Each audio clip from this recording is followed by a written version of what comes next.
Hello, it's Eamon here in the west of Ireland, and it's time for another Iron Maiden guitar tutorial.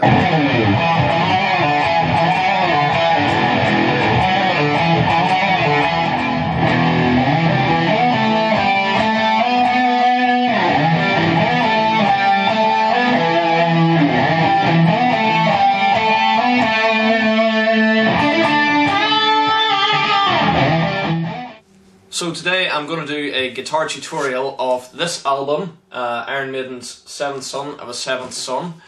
Seventh Son is one of my favourite Maiden albums, but I've avoided doing any tracks from it other than Moonchild, which I did a long time ago, because I wanted to finish somewhere in time before I moved on to Seventh Son. But one of the people watching my videos, a guy calling himself Barbarian Sammy, I think, asked me if I would do a tutorial for this particular song, and so I sat down last night and I decided to learn it. Today we're going to do the solo for The Evil That Men Do.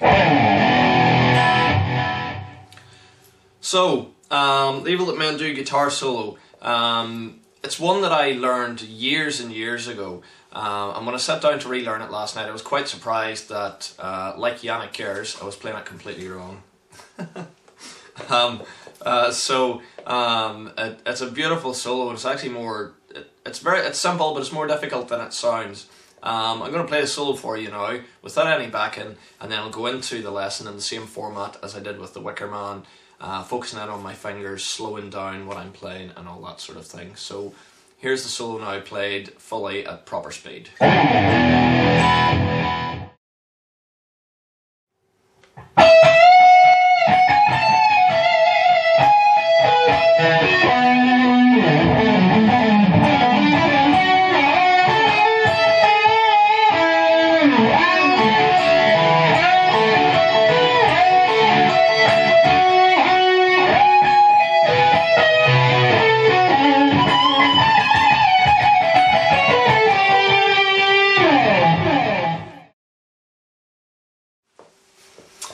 Okay, so the first part of this solo is probably the easiest, and it's really nice. It just involves a couple of little bends and a few notes just going down the fretboard.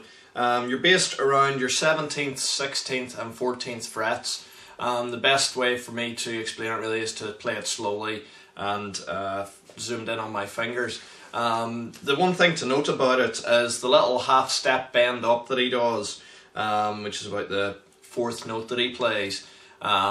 It's really effective, and if you get that right, it kind of makes the whole phrase sound perfect, which is a half bend up and then released, which sounds like this.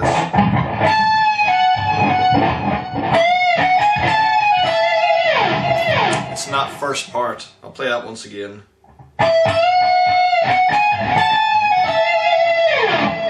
So I'll do a little zoom in on my fingers now, and you can see what that whole phrase looks like.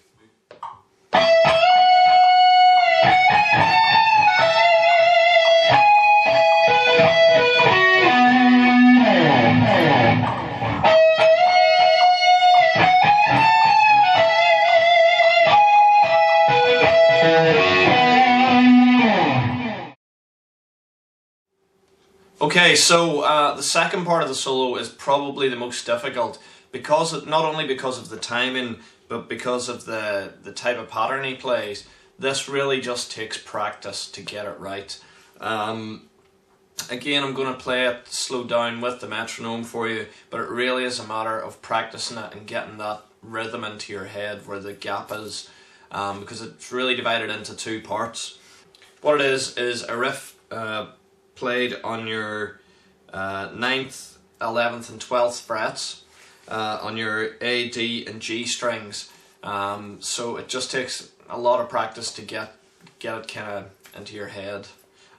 So I'll play it at the correct speed now. I'll show you what I mean by the gap.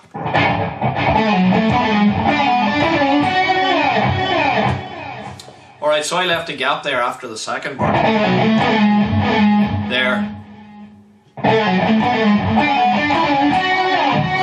So there's like a part 1 and a part 2. Part 1, part 2.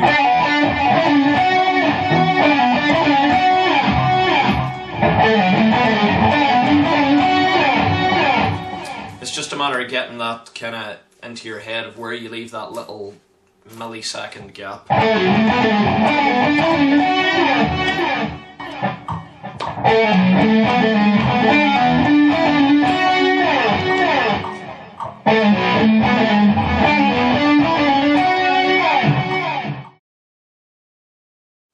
So once you've got that part, the next part is pretty simple.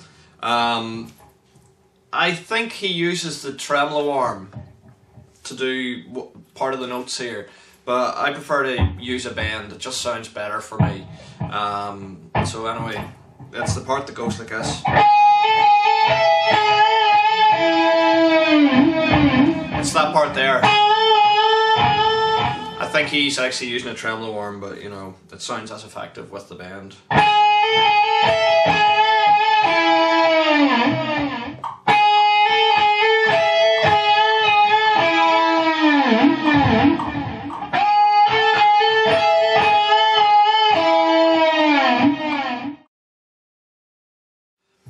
Okay, next up then, he is using the tremolo arm, and this sounds really nice. It took me a little bit of discipline to get the right amount of pressure on the tremolo and to not affect the other notes you're playing.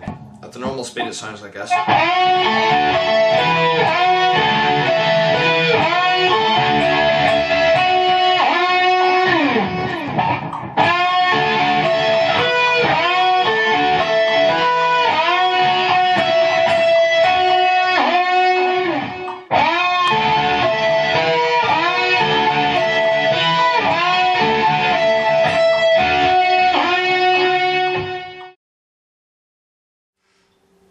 Okay, so you're through the last couple of bits now. You can see the finish line. There's only two little phrases left. The first of which is similar to the run you do at the start after the bends. It goes like this.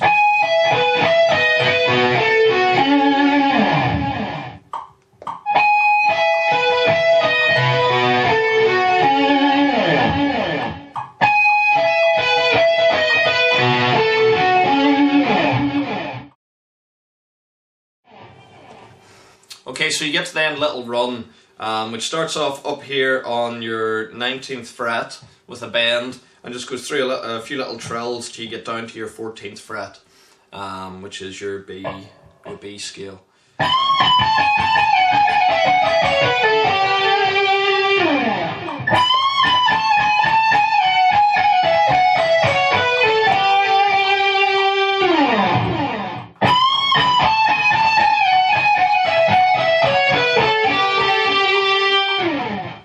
Okay, so that's all the phrases of the song, all 6 of them or whatever that I've broken it into. It just takes a little bit of practice. I'll do the entire solo now with the slowed down metronome, and then I'll play it at speed again for you. So I hope this lesson has been helpful to you, Sammy, or anyone else who's watching this. Please like and subscribe and share my videos and all that stuff. And keep checking back for more Iron Maiden guitar tutorials. So here we go.